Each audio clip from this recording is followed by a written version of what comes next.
Eşiniz sizlere göbeği kalçeliyle beni göbeği. Eşiniz siz. Ben icazə vermirəm. O gizlən kimdi? Nə həngamədir burada? Ben ona dedim ki, evvelce benim yanıma gelsin. Bəli. Xahiş edirəm, seni kömeği.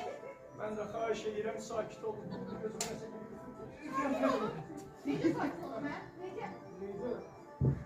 Həyəcanlanmayın, axı sizə nə olur? Mənə? Hə. Mənə nə ola bilər ki? Maşallah, hər şeyimiz yerindədir. Siz onda niyə həyəcanlısınız? Söhbət mənim əlimdən gedər.